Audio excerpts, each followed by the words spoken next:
दर्शन से जीवन सफल बनाओ, मैया के संग रास रचाओ। जीवन सफल बनाओ, मैया के संग रास रचाओ।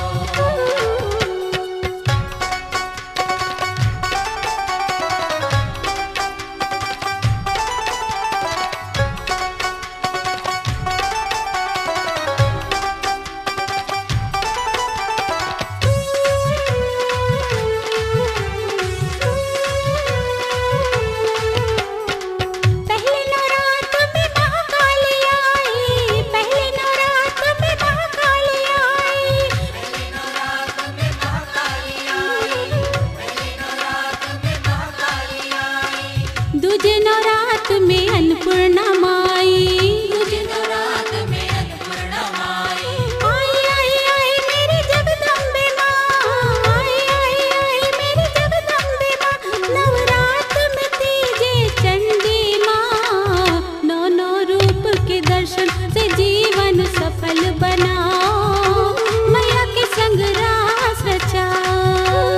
जीवन सफल बनाओ, मैया के संग रास रचाओ।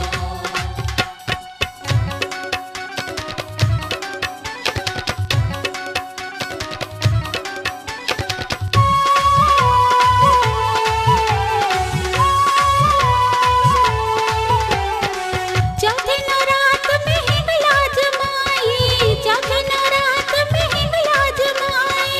चौथे नवरात में हिंगलाज माई, चौथे नवरात में हिंगलाज माई।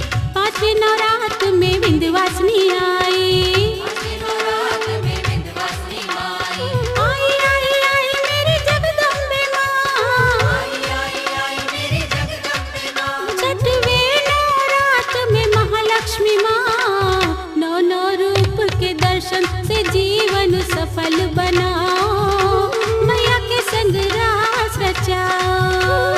जीवन सफल बनाओ, मैया के संग रास रचाओ।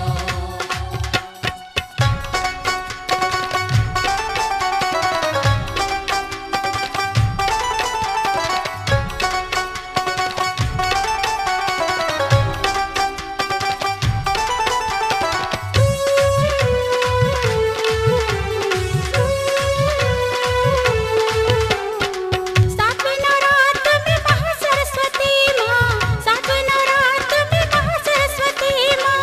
सातवें नवरात में महासरस्वती माँ, सातवें नवरात में महासरस्वती माँ। आठवें नवरात में माँ अंबिके माँ, आठवें नवरात में महाअंबिके माँ। आई आई आई मेरी जगदम्बे माँ।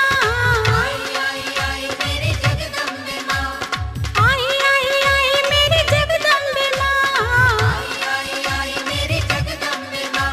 देखो नव नव रूप लेके जगदम्बे माँ, नौ नौ रूप के दर्शन से जीवन सफल बनाओ, मैया के संग रास रचाओ। जीवन सफल बनाओ, मैया के संग रास रचाओ। प्रेम से बोलो, माता दी, गा के बोलो, हाथ जोड़ के बोलो, चरणों में बोलो, सब ध्यान लगाओ, जयकारा लगाओ। प्रेम से बोलो, सब उसके बोलो, वर दे दो हमको, चरणों